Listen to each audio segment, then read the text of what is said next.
Hi నాన్న. అమ్మగా ఒక చిన్న మాట చెప్పనా? పెళ్ళిళ్ళైన ప్రతి ఒక్క మగ పిల్లగాడు వినాల్సిందే.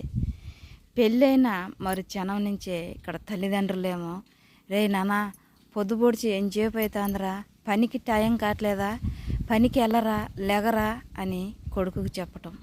అలాగే కోడలికి, అమ్మ ఇంత టైం దాకా పడుకుంటే ఎలాగా, లెగిసి ఇల్లు వాకిలు ఊపుకొని స్నానం చేసి వంట చేయటం నేర్చుకో, వంట మొదలుపెట్టు, ఈ పని ఇలాగే చేసుకో, ఈ పని చెయ్యొద్దు, ఈ పనే చెయ్యాలి అని చెప్పటం మొదలు పెడతారు. అప్పుడేమో నువ్వేం చేస్తావంటే ఫస్ట్ పెళ్ళాంకు చెప్పటం మొదలు పెడతావు.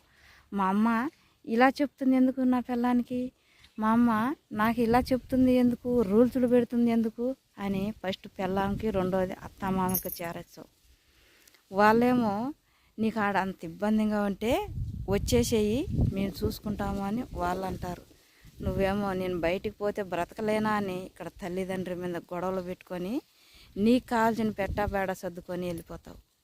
ఇక్కడ లేనివాడేమో మహా అయితే 2 నెలలు 3 నెలలు చూడవచ్చు, ఆ తర్వాత నిర్దాక్షంగా బయటికి నెట్టేస్తారు. అదే ఉన్న వ్యక్తి అయితే 6 నెలలు సంవత్సరము, అది కూడా వాళ్ళ మాటకి ఎదురు సమాధానం చెప్పనన్ని రోజులు, వాళ్ళకి నువ్వు తల వంచి బ్రతికినన్ని రోజులు మాత్రమే నీకు ఆ జీవితం. అదే వాళ్ళ మాటకి ఒక్కసారి ఎదురు సమాధానం మాట్లాడటం, ఎదురు చెప్పటం చేసి చూడు, ఆ తర్వాత తెలుస్తుంది వాళ్ళ అసలు రూపం ఏంటో.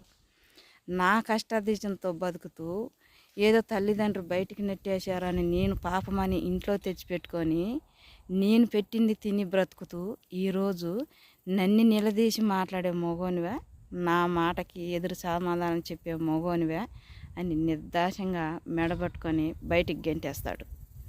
మంచోడైతే నీ పిల్లంతో సహా నెట్టేస్తాడు. ఇంకా కాస్త అట్లా ఇట్లా ఆలోచించే వ్యక్తి అయితే కూతురిని తన ఇంట్లో పెట్టుకొని నిన్ను నెట్టేస్తాడు. బయటికి వెళ్ళి బ్రతికి చూడు, బ్రతికిన తర్వాత రా కూతురుని పంపిస్తాను, అప్పుడు దాకా ఎలా బ్రతుకుతావో బ్రతికి చూపించిపోరా, నా మీద కాదు నువ్వు వేసే పెషన్లు వేసేది, నన్ను కాదు నువ్వు నిలబెట్టి మాట్లాడేది అని నిర్దాక్షంగా బయటికి నెట్టేస్తాడు.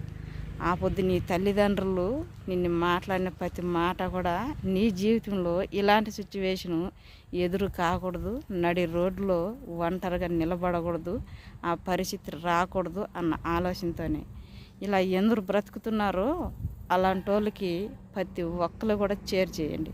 ఎందుకంటే 100 మందిలో ఒక్కడైనా మారుతాడేమో, మార్పు వస్తుందేమో. అందుకే ఈ చిన్న ఆశతోనే